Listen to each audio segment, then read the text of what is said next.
बिस्मिल्लाहिर्रहमानिर्रहीम।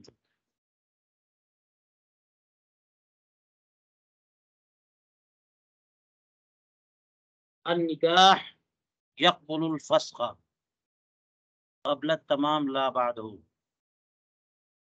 यहाँ से किताबुन निकाह का अगला मसला अल-अशबाह वन-नज़ाइर ये फ़न्ने सानी से जारी है। तो आज भी देखिए कुछ ऐसे ज़वाबित जो निकाह के ताल्लुक से बड़े अहम हैं और जगह-जगह उनसे कुछ इस्तिस्ना के मसाइल। तो पहला मसला आज के दर्स का ये है कि निकाह क़ब्ल तमाम फ़स्ख़ को कबूल करता है, बादे तमाम नहीं। बस यानी कोई चीज़ तहलील हो जाए, ख़त्म हो जाए। जैसे अक़्द फ़स्ख़ हो जाए, उसी को कहा कि निकाह जो है तमाम से पहले तो फ़स्ख़ हो सकता है, लेकिन तमाम के बाद नहीं। बादे तमाम यानी निकाह ईजाब व क़बूल, निकाह के अरकान पा लिए गए और निकाह मुनक़िद हो चुका, ताम हो चुका, तो अब जो है वो फ़स्ख़ कबूल नहीं करेगा। क्योंकि इसको ख़त्म करने का तरीक़ा जो है वो यही है कि बेयदही उक़दतुन निकाह। जो ज़ौज है उसके हाथ में निकाह की गिरह दे दी गई है, वो तलाक दे देगा तो हाँ, तो निकाह ख़त्म हो जाएगा। यानी तलाक जो है निकाह को ख़त्म कर देगी। लेकिन खुद ये निकाह काबिल फ़स्ख़ नहीं है। हाँ, क़ब्ल तमाम तो काबिल फ़स्ख़ है कि मिसाल के तौर पर किसी फ़ुज़ूली ने निकाह कर दिया,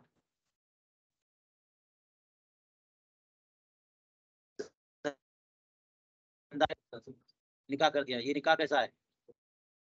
ये निकाह फ़ासिद भी नहीं कह सकते, बातिल भी नहीं कह सकते, मुनक़िद होगा, लेकिन ये मौक़ूफ़ होगा असील के की इजाज़त पे। दोनों तरफ से फ़ुज़ूली हो या एक तरफ से फ़ुज़ूली हो।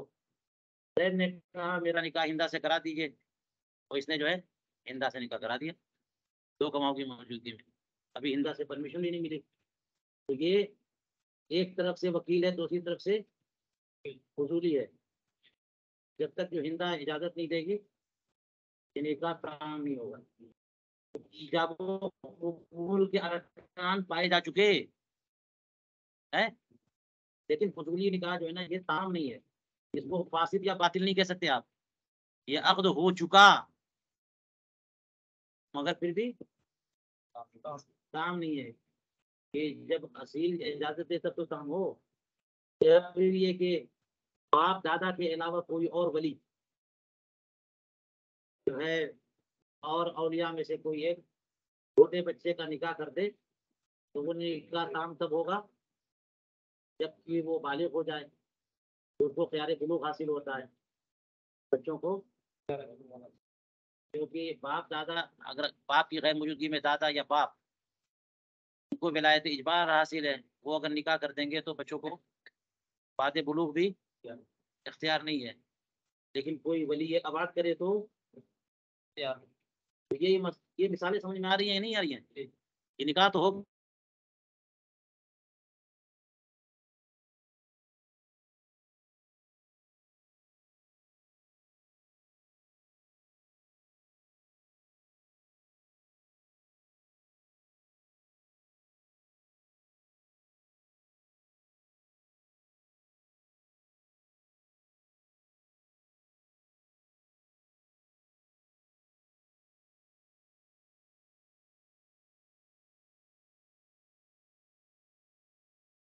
आवाज़ नहीं आ रही है हज़रत? आवाज़ नहीं आ रही।